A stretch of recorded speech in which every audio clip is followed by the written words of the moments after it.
அனைவருக்கும் வணக்கம். சுப மாரிமுத்து திருப்பூரிலிருந்து இந்த பதிவு உங்களுக்காக.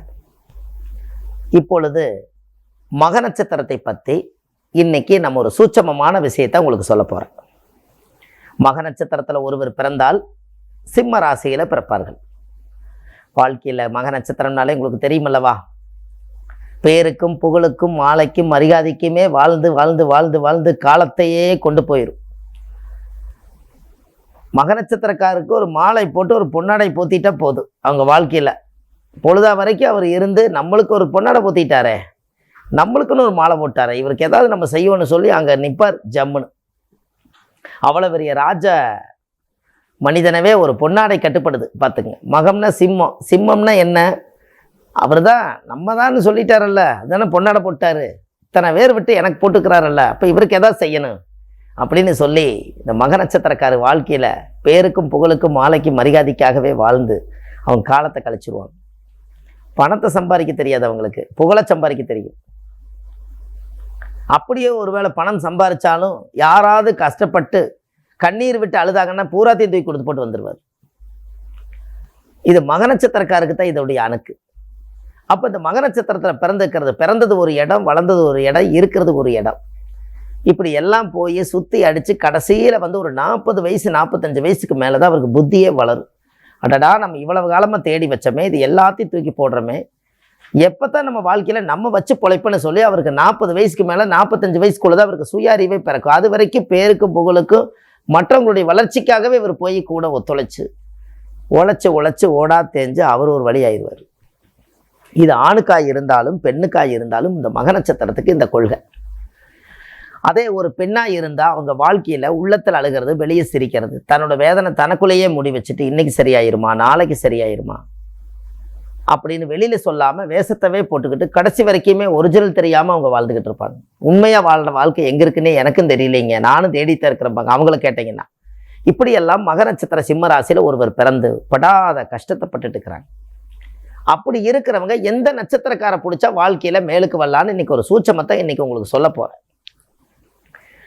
மக நட்சத்திரத்தில் ஒருவர் பிறந்து விட்டால் சுவாதி நட்சத்திரக்கார பக்கத்தில் தொழிலில் கொண்டு வந்து வச்சுட்டாலோ இல்லை நட்பு வச்சுக்கிட்டாலோ அவங்களோட வாழ்க்கை அன்னையிலேருந்து பிரமாதமாக இருக்கு. சும்மா ஒரு தெய்வ அனுகூலமான நட்சத்திரம். அந்த சுவாதி நட்சத்திரக்கார் தான் அவங்களோட வாழ்க்கையில் ஒரு பெரிய பொக்கிஷமான நட்சத்திரம். இந்த நட்சத்திரக்காரை வச்சுக்கிட்டா மக நட்சத்திரக்காருக்கு பெரிய ஆலோசனை நட்சத்திரம். அது ஆலோசனை நட்சத்திரம். இப்படி போகாத, இப்படி போ, இது தப்பு, இது ரைட்டு, இது நல்லது, இது கெட்டது அப்படின்னு அவங்க எடுத்து சொல்லுவாங்க. இவங்க கேட்க மாட்டாங்க. நான் சிம்மம், நீ சொல்லி நான் எப்படி கேட்கறதுன்னு போய் பட்டு அழிஞ்சு அப்புறம் மறுபடியும் புத்தி வருமல்ல, அப்போ மறுபடியும் சுவாதி எடுத்த வந்தாங்க. அந்த சுவாதி ஒன்று தான் எல்லா நட்சத்திரம் விட்டுரும், சுவாதி ஒன்று மட்டும் உள்ளங்கையில் தாங்கி பிடிச்சிருக்கும் மகத்தை. அந்த மக நட்சத்திரத்தை சுவாதி நட்சத்திரம் தான் கட்டுப்படுத்தும். இந்த ரகசியம் உங்களுக்கு தெரியுமா? இதெல்லாம் எங்கேயும் கிடைக்காது.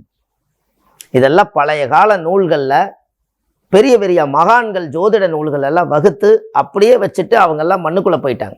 இன்றைக்கி தான் அது பூமியை விட்டு வெளியில் வருது, இந்த உலகத்துக்கு வருது, காணொலியில் வருது.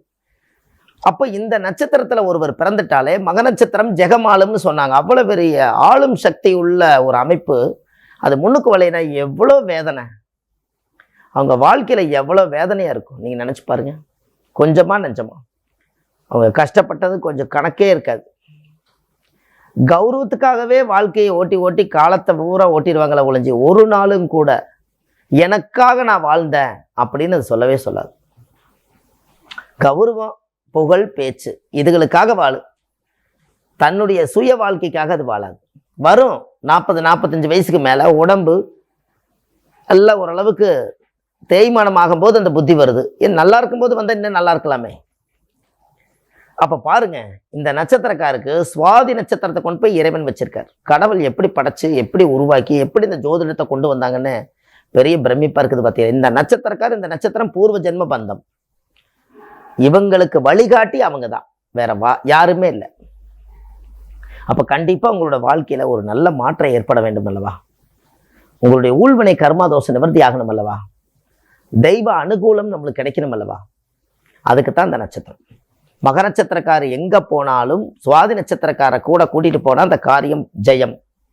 இதெல்லாம் உங்களுடைய வாழ்க்கையில் ரொம்ப யோசித்து நீங்கள் செய்யணும். அந்த நட்சத்திரக்கார தொழிலுக்குள்ளே வச்சுக்கோங்க, கல்லாப்பட்டியில் உட்கார வைங்க. துரோகம் செய்யாத நட்சத்திரம்னு உங்களுக்கு சொல்கிறேனே, துரோகம் செய்ய தெரியாது அந்த நட்சத்திரத்துக்கு, ஆசீர்வாதம் பண்ணத்தான் தெரியாதுக்கு. நீ நல்லா இருப்பேன் டெய்லி மனசுக்குள்ளேயே யாகம் பண்ணிக்கிட்டே இருக்க அந்த நட்சத்திரம் பக்கத்தில் வச்சுருந்தீங்கன்னா அவர் தான் நல்லா இருக்கும்னு நினைக்கும். அதனால தான் இந்த சூட்சமத்தை நீங்கள் உடச்சி உங்களுக்கு சொல்லித்தார்.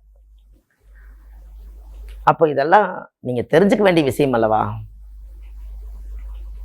உங்கள் வாழ்க்கையிலே நீங்கள் நல்லா இருக்கணும் அல்லவா? நீங்களும் வாழ்க்கையில் என்னமோ நம்ம நேரம் சரியில்லை, பிறந்ததே விதி அப்படித்தானோ அப்படிங்கிற விதிங்கிற ஒரு போர்வை தூக்கி நீங்களே போத்திட்டு எதுவும் செயல்படாமல் இருந்தால் இந்த மதி என்னத்துக்காகிறது? அப்படியெல்லாம் இல்லை. இந்த உலகத்தில் நீங்கள் பிறந்ததே உங்களுடைய கர்மாவை தீர்த்து இந்த வாழ்க்கையில் புண்ணியத்தோடு வாழ்ந்து சகல சௌபாக்கியத்தை அனுபவிக்கத்தான் மனித பிறவியை கொண்டு வர்றோம்.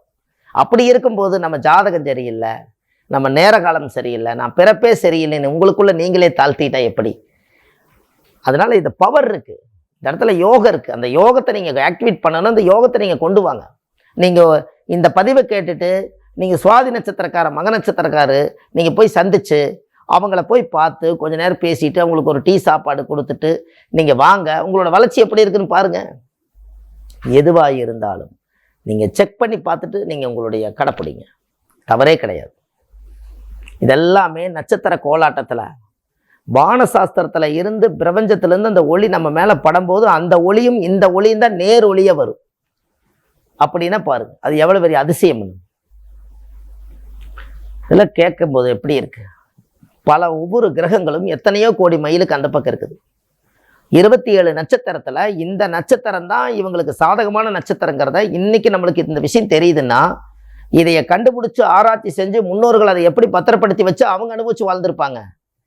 மிகப்பெரிய ஒரு அரண்மனையில் இந்த நட்சத்திரக்காரர்கள்லாம் இருக்கும்போது அந்த அரண்மனைக்கே கேடு வராதான். பெரிய பெரிய ராஜாக்கள் மன்னர்கள் எல்லாம் வாழ்ந்த காலத்தில் இதை கையாண்டிருக்காங்க, முன்னோர்கள் இதை கையாண்டிருக்காங்க. அவங்கெல்லாம் அரண்மனை ஜோதிடர்களாக இருந்திருக்காங்க, அரண்மனை சாப்பாடு சாப்பிட்டுட்டு இருந்திருக்காங்க. அப்போ அந்த மக நட்சத்திரத்தில் ஒருவர் பிறந்து விட்டால் இவ்வளவு பெரிய ராஜயோகமாக வாழக்கூடியவர் ஏன் இந்த இடத்துல சரிப்படுத்தணும்? இந்த இடத்துல இந்த விஷயம் இவர் கிடச்சிருந்தா 40 வருஷம் 45 வருஷம் உள்ள மக நட்சத்திரக்காருக்கு 25 வயசுல இந்த நட்சத்திரம் கிடைச்சிருந்தால் இதை பிடிச்ச ஒரு வாழ்க்கையில மேலுக்கு வந்திருப்பாரு. அப்போ ஒரு வாழ்க்கைய கடவுள் ஃபிக்ஸ் பண்றாரு. நவக்கிரகம் ஒரு தாயுடைய கருவறையில இருந்து இந்த உலகத்துக்கு இன்ஃபார்ம் பண்ணுது. கடைசியில் ஜாதகத்தை ஜோசியர் கணிச்சு கன்ஃபார்ம் பண்றாங்க. அதானே இப்படித்தான் நீ வாழ போறேங்கிறத யார் சொல்றா? அப்போ இந்த வாழ்க்கையில ஒரு மிகப்பெரிய மாற்றம் இருக்கா? கண்டிப்பா உங்களுடைய வாழ்க்கையில ஒரு நல்ல மாற்றம் ஏற்படுமா? இந்த மக நட்சத்திரக்காரருடைய வாழ்க்கையில 27 நட்சத்திரத்துல மக நட்சத்திரம் தோஷம் இல்லாத நட்சத்திரம் மக நட்சத்திரம். அது உங்களுக்கு தெரியுமா? தாய்க்கு சும கொடுக்காத ஒரே மரம் ஆலமரம் என்று நிறைய பதிவுல சொல்லியிருக்கேன். அந்த மக நட்சத்திரம் என்னைக்குமே உற்பத்தி பண்ணக்கூடிய நட்சத்திரம். இந்த மக நட்சத்திரக்காரர்களுக்கு சுவாதி நட்சத்திரக்காரருடைய அமைப்பு இவர்களுக்கு கிடைச்சிட்டா அவங்க வாழ்க்கை பொக்கிஷமா அவங்களுக்கு ஒரு பெரிய ஒரு அற்புதம் நடக்கும்ங்கிறது இந்த பதிவில் உங்களுக்கு கொடுக்குறேன். அப்போ தெய்வத்தினுடைய அனுகூலங்கள் உங்கள் வாழ்க்கையில் பெரிய பெரிய முன்னேற்றம், பேரும் புகழ், மகிழ்ச்சி, இந்த பூலோகத்தில் நீங்கள் நினைக்கக்கூடிய யோகங்கள், இது எல்லாத்தையும் நம்மளுக்கு ஒரு சாவி கொடுக்கணும்னா ஒரு கீ கொடுக்கறதுக்கு சுவாதி நட்சத்திரக்கார கையில் ஒப்படைங்க. துரோகம் இல்லாத நட்சத்திரம்.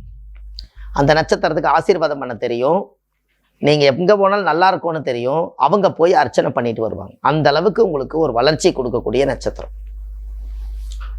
இன்னும் சொல்ல போனால் அந்த சுவாதி நட்சத்திரம் துலா ராசியில் பிறந்தவங்களா இருப்பாங்க. அந்த துலா ராசியில் பிறந்து சுவாதி நட்சத்திரத்தில் யார் இருந்தாலும் அவங்களுக்கு ஒரு நல்ல ஒரு நிலையான ஒரு வேலையை நீங்கள் செஞ்சுட்டு வாங்க.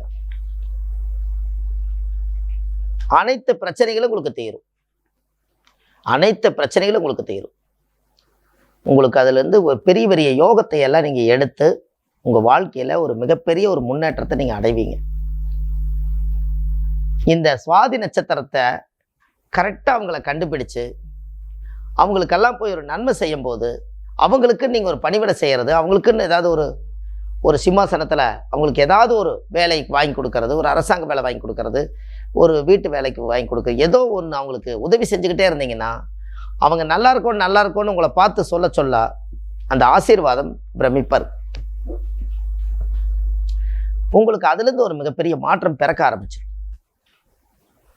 அதுலேருந்து உங்களுடைய வளர்ச்சிகளும் நல்லா இருக்கும். இதெல்லாம் தெய்வ சக்தியால் ஆன நட்சத்திரம் தான்.